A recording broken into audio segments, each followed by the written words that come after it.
안녕하세요. 꿈짱TV의 이수경입니다. 육아 코너를 준비했습니다. 우리 영아기, 유아기, 엄마들을 위한, 부모님들을 위한 훈육 방법에 대한 것들을 정리한 건데요.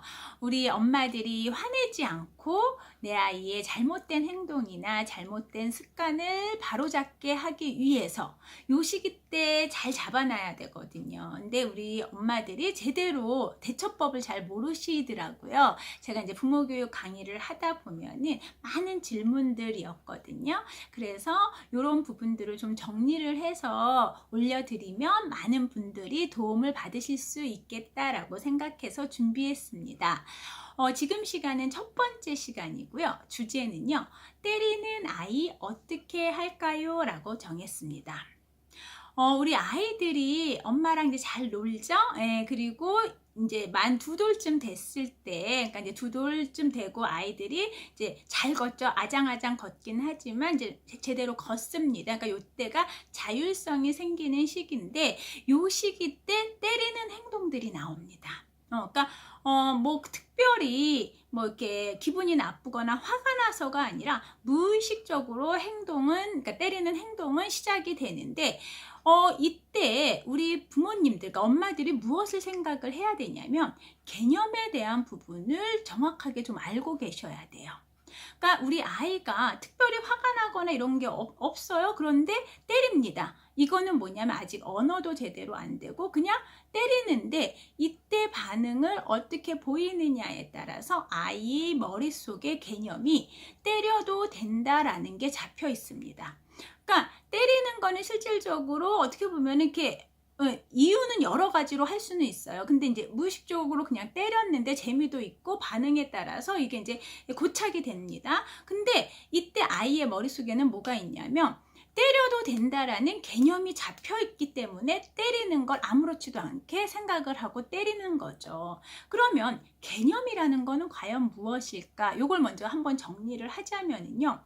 어떤 행동이 옳은가 그른가를 판단하려면 그 행동에 대해서 정확한 기준이 있어야 돼요. 이때 이 기준이 바로 개념이거든요. 그러면 아이 머릿속에 때려도 된다라는 개념이 잡혀 있다라면은 어떤 상황이 만들어지면은 아이는 그 상황에서 바로 행동으로 때리게 되는 거죠.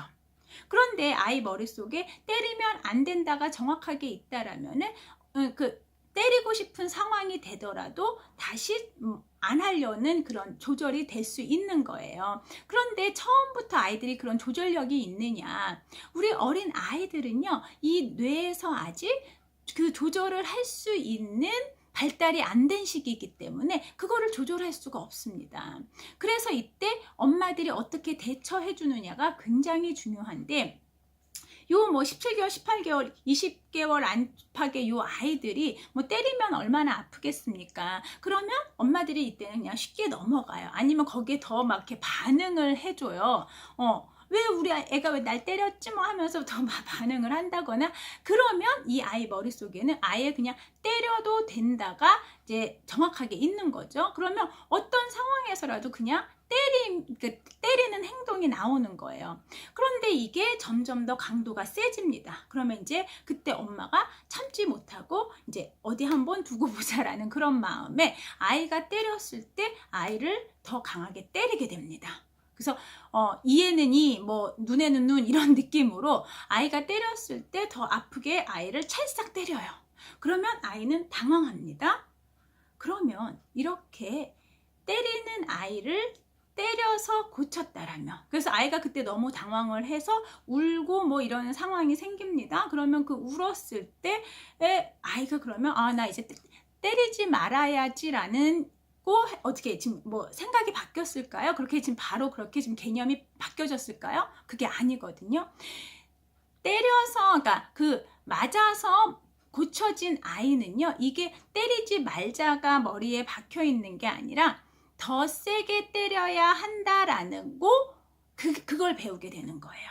그러면 우리 아이가 이제 만 3세가 되고 뭐 이러면 유치원도 가고 어린이집도 가고 그렇게 가게 되죠. 그러면 이 아이는 밖에 나가서 틀림없이 때립니다. 그러니까 그때 엄마가 때려서 아이가 그 순간은 멈칫했지만 그 때리는 행동은 계속 나올 수밖에 없는데, 이게 사회에 나가서 이제 아이들 또래 관계가 진행되고 사회성이 발달되면서 이게 외부 사람들에게도 그 행동이 나온다라는 거예요. 그래서 엄마들은 이때 잘 대처를 해 주셔야 되는데, 제가 거기에 대한 부분을 말씀드리겠습니다. 아이가 만약에 때렸어요. 그러면 그 때리는 그 순간 말과 행동을 다 멈추셔야 됩니다. 스탑 현상을 만들어 놔야 돼요. 우리 쉽게 말해서 영화 봤을 때 일시정지 눌렀던 그 상황인 거예요. 그리고 엄마가 엄하게 단호하게 바뀌셔야 돼요. 심각한 표정으로. 그리고 때리는 건 나쁜 거야. 때리면 안 돼 라고 엄마도 아퍼라고 정확하게 인지시켜 주셔야 돼요. 그렇게 했는데도 아이는 바로 고쳐지지는 않아요. 처음 말씀드렸던 것처럼 아이들의 조절 능력이 아직 형성되지 않았기 때문입니다.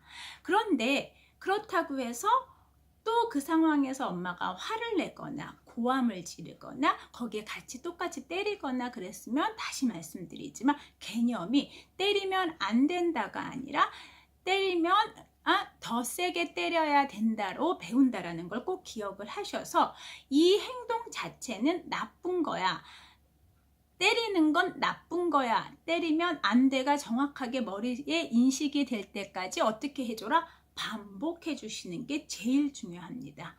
네, 이제 다시 한번 정리할게요. 아이들의 어떠한 행동, 잘못된 행동이 나올 때 부모님들이 그 순간 제대로 잘 대처를 해주셔야 되는데, 개념을 바꿔주시는 게 중요합니다. 그래서 아이들의 개념이 어떻게 부정적인 거에 대한 부분이 단호하게 안 된다라고 머릿속에 인식될 수 있게끔 해주셔야 된다라는 거, 그리고 아이가 그 행동이 몸에 배일 수 있게끔 계속 반복되게, 그렇지만 어떻게 화를 내거나 윽박을 지르거나 고함을 지르거나 아니면 폭력으로 다시 한다라면 이 아이의 개념은 그대로 때리면 된다라는 거 꼭 기억하시고, 때리는 건 나쁜 거야, 때려선 안 돼가 개념으로 잡힐 수 있게끔 그렇게 훈육을 하셔야 됩니다. 네, 지금 시간은 여기서 마무리하겠습니다. 우리 아이들하고 행복한 시간 보내세요. 감사합니다.